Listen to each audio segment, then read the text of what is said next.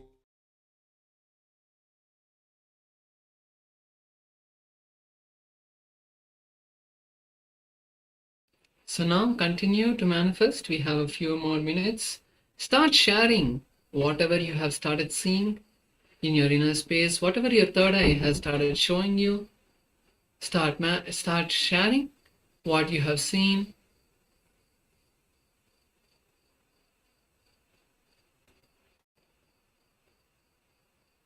Take a few minutes to start now sharing what you have seen in your inner space.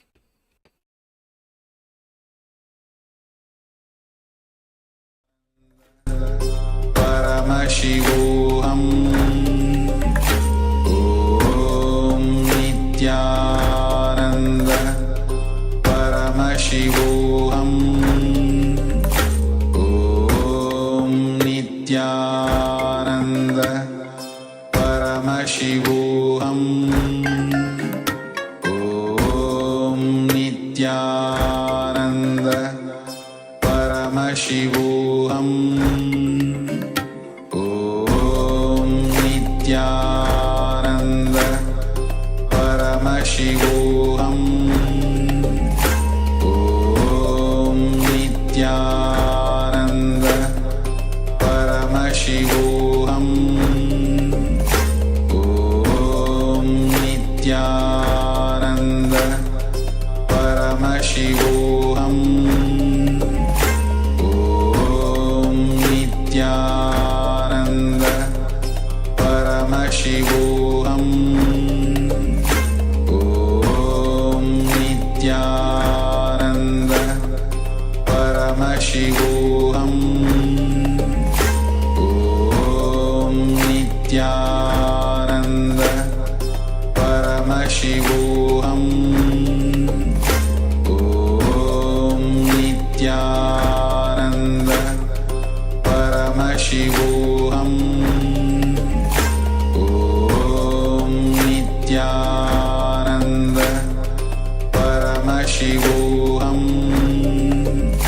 Om Nithyananda Paramashivoham. Om Nithyananda Paramashivoham. Om Nithyananda Paramashivoham. Om Nithyananda Paramashivoham. Om Nithyananda Paramashivoham. Om Nithyananda. Yes, so now I'll be sharing the incident that I was visualizing, and all of you can share what you were able to see in your third eye. So the incident I was visualizing is a beautiful one that happened in my young age. So when I was around 10 to 12 years old, I was sitting in the Gurukul, which is the monastic school in the Nithyananda, in the Adi KAILASA Sarvanya. And over there, one Swamiji was physically there. So one day I was sitting and making a Shivalinga out of Play-Doh, and Swamiji had come, and I did not notice. I was continuing to make the Shivalinga, and suddenly Swamiji came and sat next to me and told me, "Give me the Play-Doh, let me show you how to make this Shivalinga." So he took the Play-Doh and he made a Shivalinga and gave it to me. So this was the incident that I was visualizing.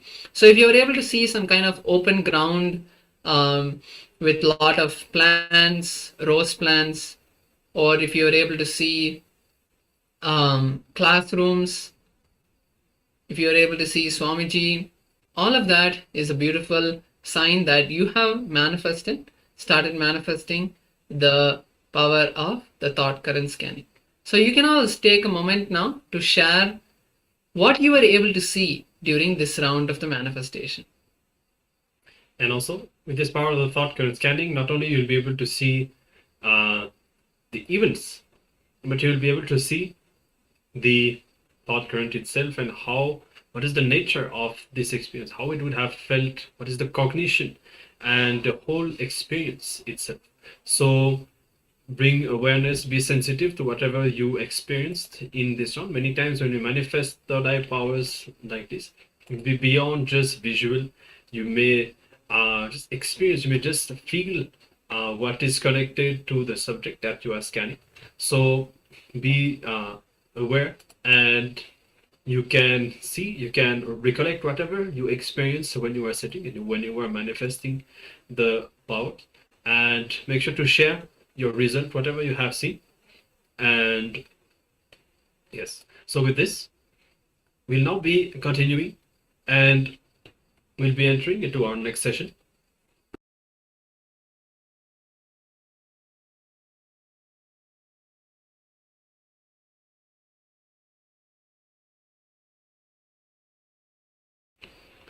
And now we'll be discovering again about the 7 layers and how they are connected to the samskaras, the pain patterns from our past. So Swamiji will be revealing about these 7 layers, and then shortly after we'll be entering into the Nithya Dhyaan meditation, where we will be healing, purifying and cleansing all these 7 layers. So let us sit, let us understand, and let us receive these powerful cognitions, these truths from Swamiji on the 7 layers and the samskaras, and then let us prepare ourselves, create the right space for the meditation.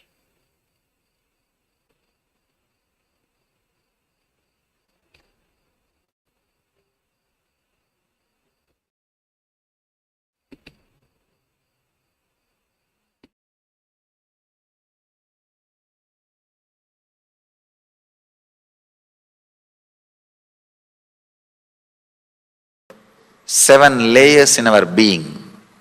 Maybe I'll give you just a simple diagram.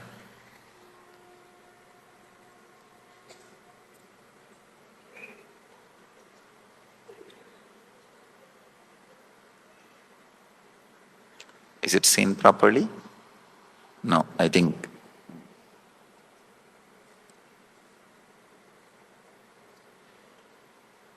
Now I think okay.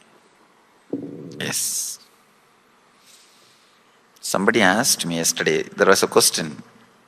Somebody, why are you using all these modern things? I told them, what is the wrong? Perfectly all right. If Buddha has made 10,000 people enlightened without flight, car and computer, laptop and without any infrastructure, website, internet, when we have all these things, we should make at least 200,000 people enlightened, 2 lakh people enlightened. So what is the wrong in using? So let all this infrastructure be used to transmit the true science. It doesn't have to be used to transmit only the ideas which was in the head of the people who invented. See, just because somebody has invented this, it is not that you have to accept the ideology and lifestyle of the person who was invented. That is what we are doing. Not just taking the comforts and scientific great things from the West, taking their lifestyle also, idiotic. And you don't know, 66% of the Western countries, not just America, even the other so-called developed countries, 66% are taking some form of psychiatric medicines. Now we don't understand where we are heading. 66 is not small percentage. Sometimes I really feel blessed, fortunate that I am born and brought up in Indian villages. I was born and brought up in Indian village. I never heard so many problems. Not that I heard and I did not have those problems. I never even heard of those problems. The sufferings and problems which the so-called developed country kids are facing, I never even heard about them. It is good sometime. So nothing wrong in using all this infrastructure. Let it be used and the proper ideas be spread. Otherwise, what we will do, we will start thinking the person who created this infrastructure, these discoveries, he knows everything about life. That is the foolishness. That is the foolishness. They may know how to operate all these machineries, but that does not mean they know how to live the life.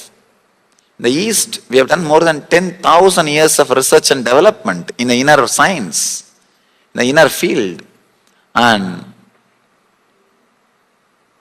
let the inner science be spread using the machineries and infrastructures of the outer science. We have 7 layers in our body. First layer, I'm just trying to give you a visual idea. Of course, surely not our bodies are like a round shape unless you are really obese. Even then it won't be exactly this circle. I'm just trying to give you a picture, an idea. First layer is the physical body which you are carrying, made out of flesh and blood.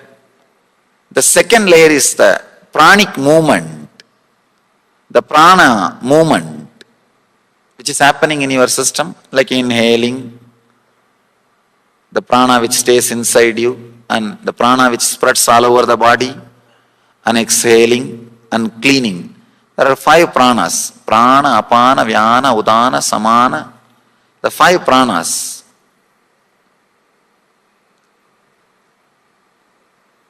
The Pancha pranas, pran, udan, vyan, saman, apan.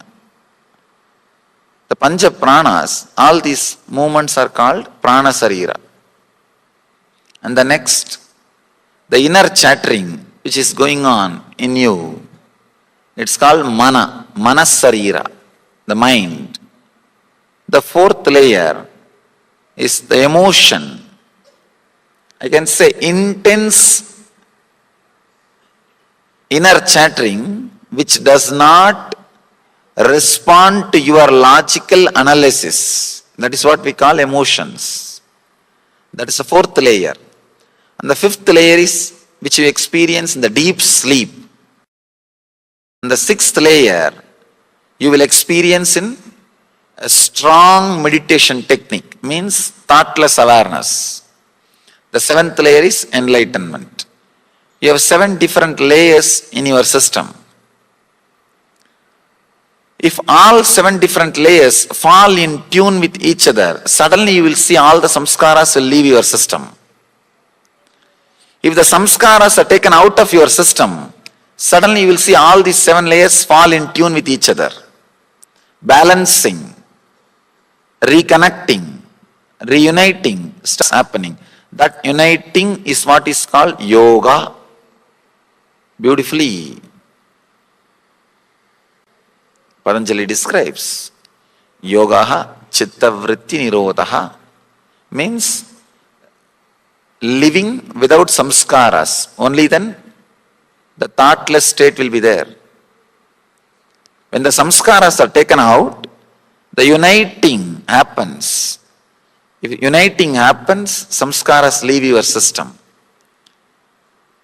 Physical, 2nd prana, 3rd mind, 4th emotions, 5th deep sleep, the karana sharira, the silence which you enjoy in the deep sleep. 6th, the joy, bliss you enjoy in the thoughtless awareness, what J. Krishnamurti calls as choiceless awareness. And ultimate, the 7th layer, pure enlightened consciousness. Understand, uniting all these 7 layers, removing the samskaras which you collected and stored. You store the samskaras in different layers. Yesterday somebody wrote me a question. Swamiji, this stuff was too strong for me. Especially the analysis on the 4 states of consciousness. Mainly the answer for that question That one question, when I come back, I see the same world. Actually, that person wrote a question in a very funny way. When I come back, I see the same house, same car, same wife. He underlined that word. That word was underlined. I didn't. Same wife and same life. But when I go back to the dream, I don't see the same thing. Answer for that question was very shocking to him. I think the same person again wrote one more slip. During the darshan, I got the slip. He says it was too strong. I didn't expect I will have such a clarity. I'm afraid of the clarity now. Understand? Many times, people are afraid of getting near the truth. Getting near the truth. The physical layer, the body out which the physical body is the first layer. The prana movements is second layer. The inner chattering is third layer. Emotions are fourth layer. The deep sleep, what you experience during deep sleep, that silence is fifth layer. In the deep meditation, what you experience, that joy, that intense, vibrant silence is sixth layer. Enlightenment is seventh layer. In the deep sleep, it will be graveyard silence, negative silence. In meditation, it will be intense silence. There is a big difference. When you fall asleep and come back, you will not become more intelligent. But when you fall into meditation and come back, you will be more intelligent. And you will be more blissful. When you fall asleep and come back, you may be fresh, a little relaxed, but you will not be more blissful. But when you fall into meditation and come back, that silence is called intense silence. Live, vibrant silence. So,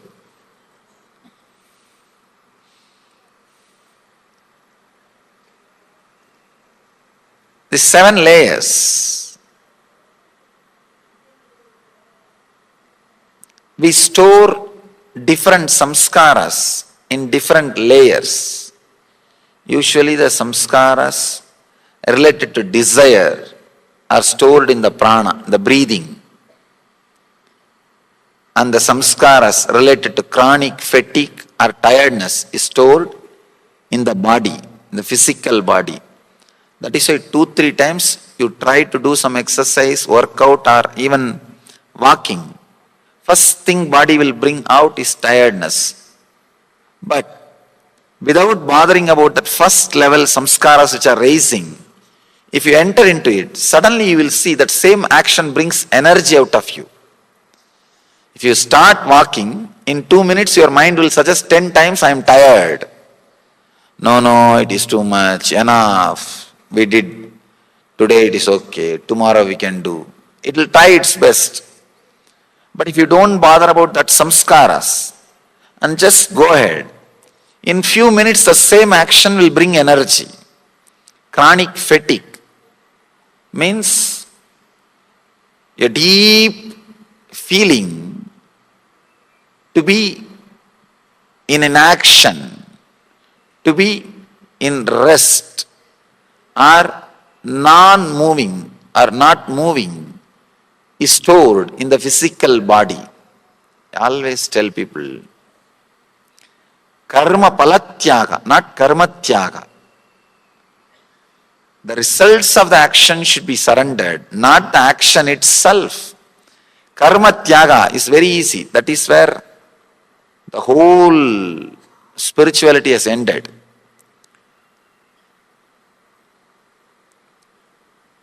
The worst thing happened to India is not our tradition, not following our tradition, not following what Krishna said, not following what our traditions have presented. But constantly, I am seeing the superficial, analytical reports. These fellows go on abusing. The other day, I was reading an article. There was a technical term they started using, Hindu rate of growth. I was surprised. I was surprised. It's just, he means the suffering of India is because of our tradition. It is not. Suffering of India is because we did not follow our tradition. We did not imbibe our tradition. Instead of doing karma palatyaga, we started doing karma tyaga, stuck in the first layer, stuck in the physical layer itself. I've seen in the villages, many places. There are some great things in the villages. There are some things like, instead of karma balatyaga, karma tyaga, like till morning 10 o'clock you will see tea shops will be filled. People will be sitting and talking. If you want to listen to the great Vedantic truths, go to the village tea shops morning 10 o'clock. You will see there people will be sitting and just sipping the tea. Oh, without God's grace nothing can be done. Only by God's grace anything can happen. All great truths, but just to justify what they are doing, not to internalize. Karma palatyaga is supposed to be the truth, but the karma tyaga starts happening if you are stuck in the physical layer. The chronic fatigue or intense craving for the rest. I have seen people understand this intense craving for the rest brings diseases which will put you in the bed. Intense craving for disease, craving for the rest. Actually, if you see any advertisement for resorts, beach resorts especially, if you see a photograph, beautiful beach, a easy resting chair and somebody resting, the moment you see that, immediately something starts happening in you. You feel you should also be lying like that, completely resting, totally in peacefulness, in the deep peace. The moment you see that, something in you is awakened. That's what I call intense craving for tamas. Understand? If you really find out the same beach, same chair and lie down, you will not have that same peace which you visualized. Till you exhaust the tamas engrams, lethargic engrams you carry in the physical layer, you cannot rest. Your desire for rest will not let you rest. Please understand. How can you say, Swamiji, my desire for rest will as naturally as to let me rest? No, it won't. Because it is from engrams. It is from samskara. Even if you find out the same beach, same chair, same bench, same place, try to lie down. The moment you rest, the moment you started resting, in few minutes this samskara will settle down, the next layer samskara will start. Even the decision to rest, if it is based on samskara, you cannot rest. First layer samskara is intense desire for rest. Continuously you will see your mind is pulled back. There is a very beautiful story in Upanishad. Disciple goes to the master and asks, Master, give me the method for enlightenment. Master says, very wonderful story. He says, just take these 400 cows and when they become 1000 cows, come back. The modern day disciple would have said, what, you are making 600 cows out of my enlightenment. You are trying to make more cows out of my seeking. But he is really sincere disciple. He did not bother about it. He just took the cows. And the story says, when the cows have become 1000, when he came back, Master says, not only he became enlightened, he says, now we have 1001 cows. In Vedic tradition, cows are highly respected as a sacred thing. He says, this guy is also now raised to that level, sacred, the level of sanctity. Actual thing what happened is, continuously when you work with cows, they cannot let you rest, and they don't know you are working 24 hours. They don't know there is nobody else to replace you. They don't know that today is holiday. They don't know, but one person can work only 8-hour shift. They do not have all these problems. They will constantly demand your attention. This guy, by working continuously with them, the desire, the deep desire for rest has disappeared. I can say, the deep desire for vacation or the deep desire for rest, the chronic fatigue, if it leaves your system, 90% of your spiritual journey is over. That is the first worst problem. First layer samskara. The second, in the prana sarira, in the pranic layer, you store all the desires. That is why whenever your desires are changing, suddenly you will see the breathing pattern will change. If you are caught by strong desires, like a lust or anger, even anger is a kind of a desire. Strong desires, your breathing pattern will change. It will be chaotic. The third layer, mental layer. See, the pranic layer, second layer, you store your thoughts about how your life should be. In the mental layer, you store your engrams about how your life shouldn't have been. Means guilt. If your energy moves towards the future, it is desire. If your energy moves towards the past, and continuously it is rotating only about the past, it is called guilt. If it is flowing continuously towards the future, it is desire. If it is flowing continuously towards the past, it is guilt. Different ways of moving. The mental layer, the third layer, you store the engrams related to guilt. The fourth layer, in emotions, you store all the visualizations related to pain. Understand, the fourth layer is very powerful layer.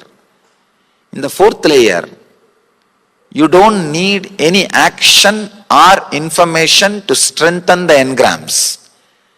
In the first two layers, you need action to strengthen your engrams. Means the tiredness or the desire for vacation. The more you give the vacation, the more the desire will be strengthened. Same way, other desires, the more you enter into action based on those desires, the more the engrams will become strong. The third layer, guilt related engrams. You don't need to do the same action, but just the information about that action. Means, if you have seen the same place, or if you are seeing the same person, if you are seeing the same situations, immediately that engrams will become strong and it will be awakened. But in the fourth layer, pain engrams. First layer, chronic fatigue, lethargy engrams. Second, desires. Third, guilt. Fourth, pain. The pain layer, neither you need action, means you don't have to have the same pain again and again, nor you need information related to pain. You don't even need to receive information related to pain. Just the engrams are enough, they can multiply, they can expand, they can multiply.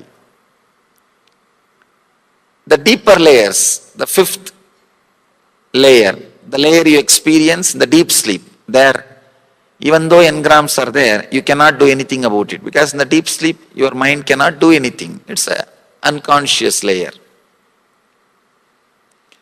In the first four layer, if you can reduce the depth of the engrams, samskaras, naturally the fifth layer and sixth layer will be cleansed. Fifth layer will be cleansed if you clean all the first four layers. If the fifth layer is cleansed, you will start experiencing sixth layer more and more. Sixth layer, meditation layer. Fifth layer is deep sleep layer. Sixth layer is meditation layer. If you are getting into the deep sleep layer more easily, it means the first four layers are clean. If the first four layers are not clean, then you will suffer more in the fifth layer. That is why the more stress and load, so much of suffering related to sleep starts happening in the life. Sleep has become a big problem. Now, especially in the developed countries, I am seeing they are able to get beds but not sleep. Their infrastructure has created the facility to have beds and different temperature, different comfort, so many things, but not sleep because too much stress. Not only that, if these four layer engrams are too much, in the fifth layer, the relationship between you and your body gets disconnected. I always tell people, reducing the engrams in the first four layer is making friends with your body. Making friends with your body because you don't know how we are abusing the body. Understand? If you are having overweight, it is directly connected to some of these engrams. When you feel emptiness inside, lonely, you start feeling it. Sometimes you start feeling it by food or by drinking. Any one thing. Every single thing happening in your life is directly connected to some engram. Removing these engrams, I can say, is making friends with your body. Making friendship with your body. I can say this is the best way to heal. The other day, I received a big letter and a report from one of our devotee in USA. She came to our program maybe 2 years ago. Of course, the same meditation which we are going to do now, she did that meditation. She had a tumor in the Mooladhara, root center. She had 3 times surgery. She herself is a doctor. But again and again the tumor was growing in the same place. She came and she was doing this meditation which we are going to do today.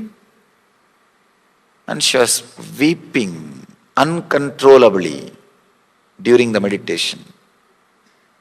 I tried to tell her, please relax, but it was uncontrollable. Anyhow, after the meditation, I asked her, what is the problem? She said that I suddenly again relived the guilt, the young age she has been abused by some of the close relative, some physical abusing, maybe sexual abuse. She said that suddenly that samskara opened up, that guilt opened up. I relived. That's the reason I am not able to control. I was uncontrollable. Please forgive me, Swamiji. I said, that's okay. Let it leave. Reliving is relieving. Understand? Consciously, reliving is relieving. And you will be surprised. Even of course, I am surprised. It was, of course, I know that relieving heals, but this is very miraculous. It really happened.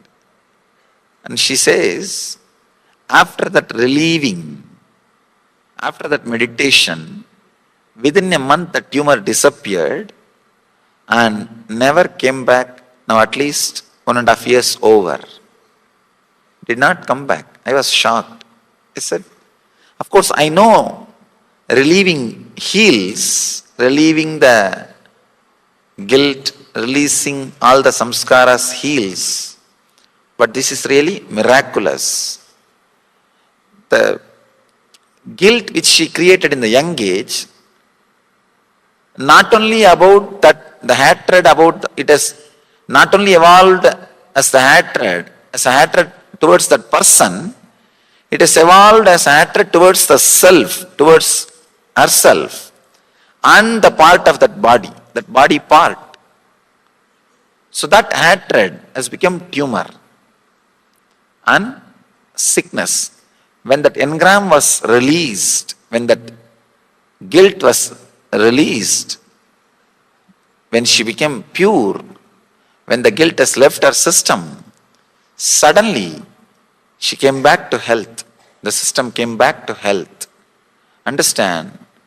So many pains and sufferings, physical and mental illnesses, we are storing in our system in the form of some engram.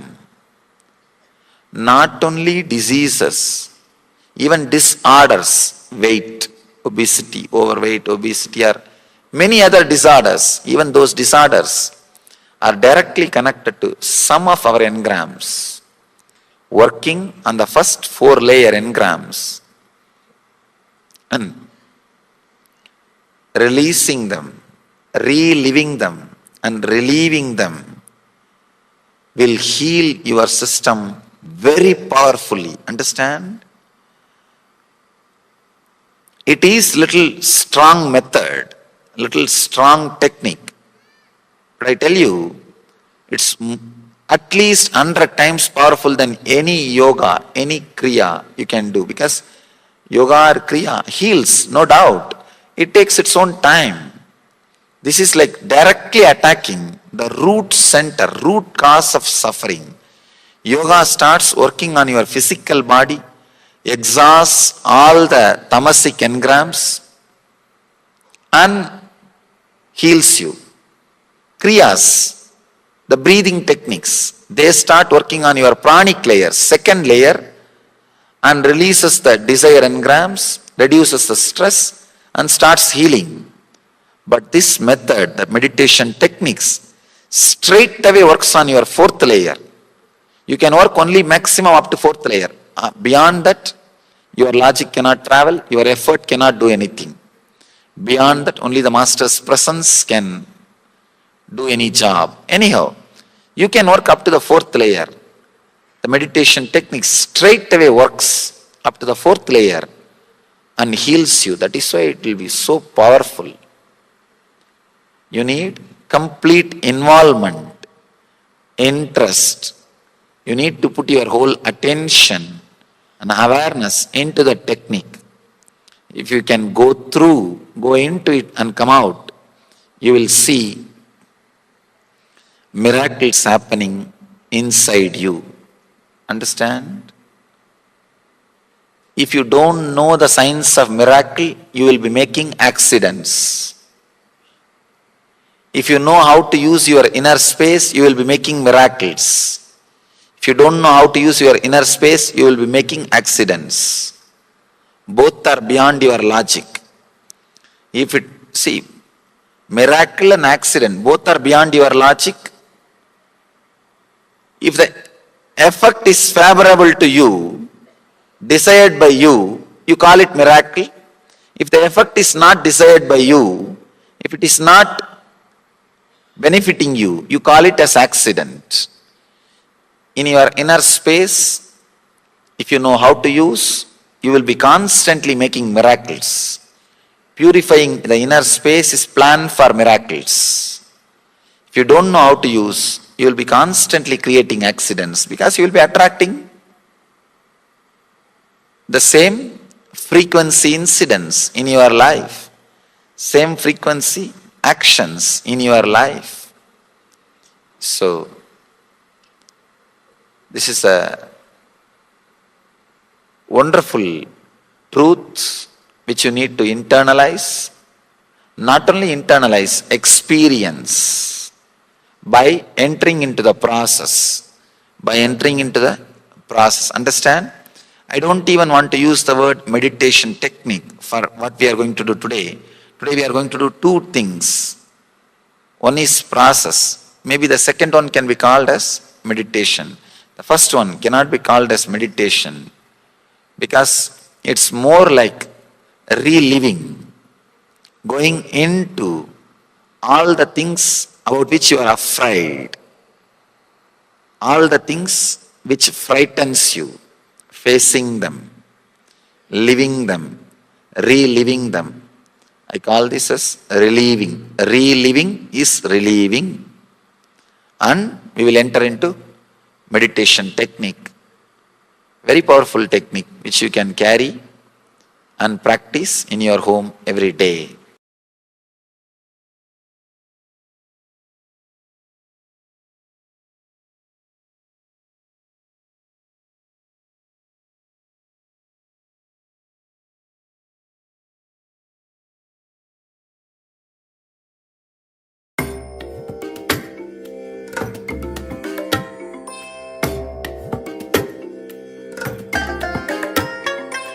I bless you all.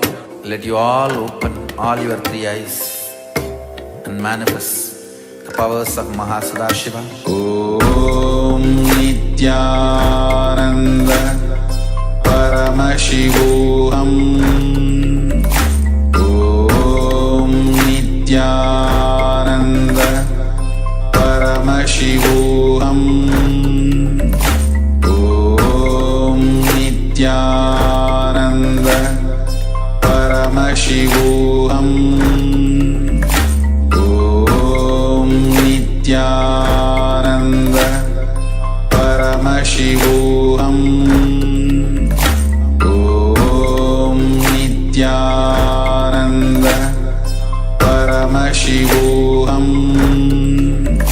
Om Nithyananda.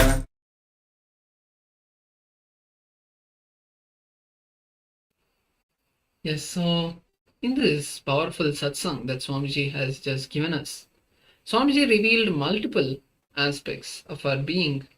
First, Swamiji spoke about the 7 layers of our body: the Annamaya, Pranamaya, Manomaya, Vijnanamaya, and Anandamaya.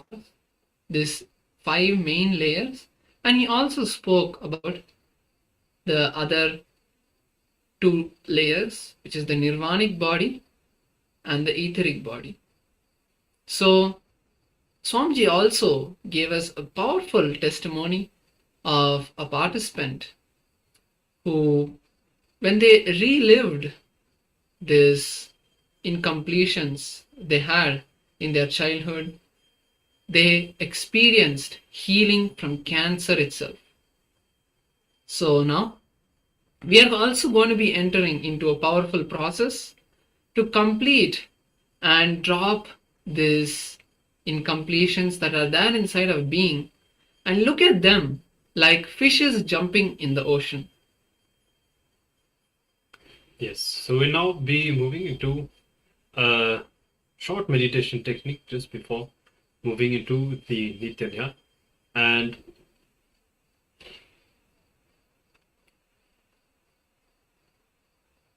Swamiji tells us that when we raise our Kundalini Shakti, it brings us to the perpetual completion. Because your consciousness is just like the ocean.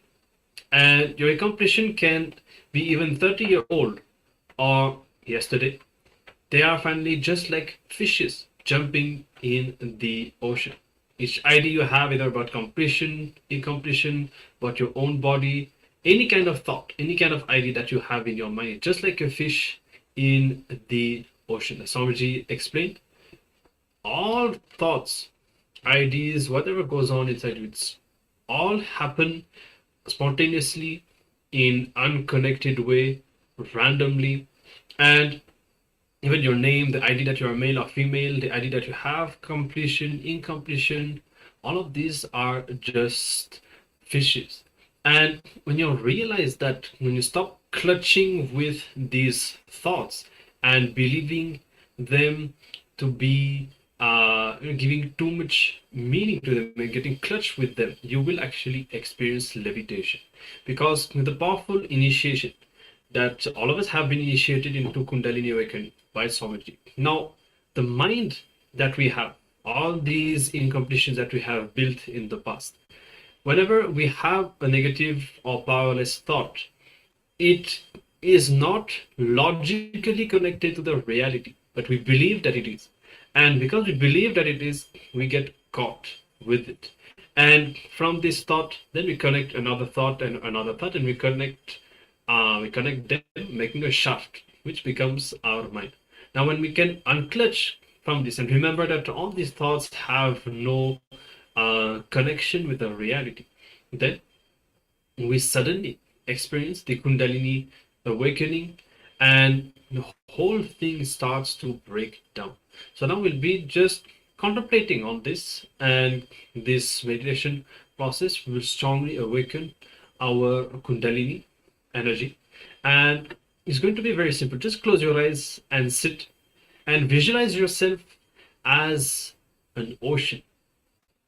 You can just settle down a few moments, close your eyes, just settle down within yourself. Visualize yourself as an ocean, vast, endless, like the ocean. And within that ocean, see clearly every idea you have, such as your name, incompletion, completion, the fact that you are here for this program, that other people are here.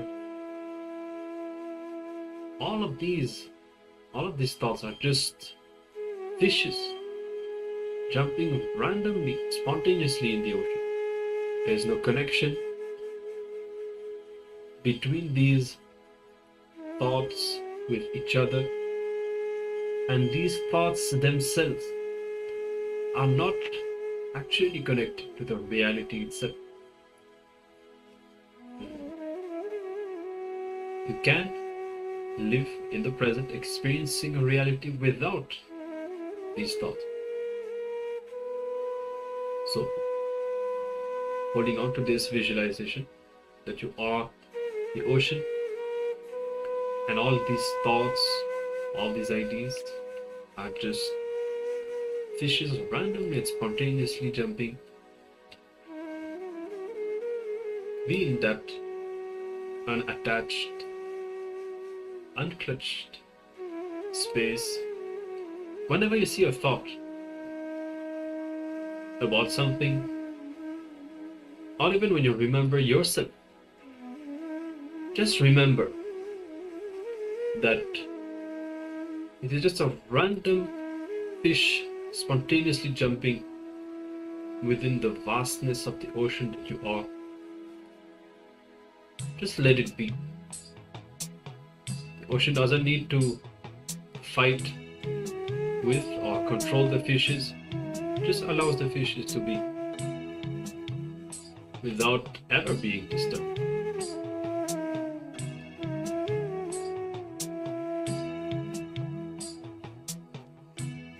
Hold on to this visualization.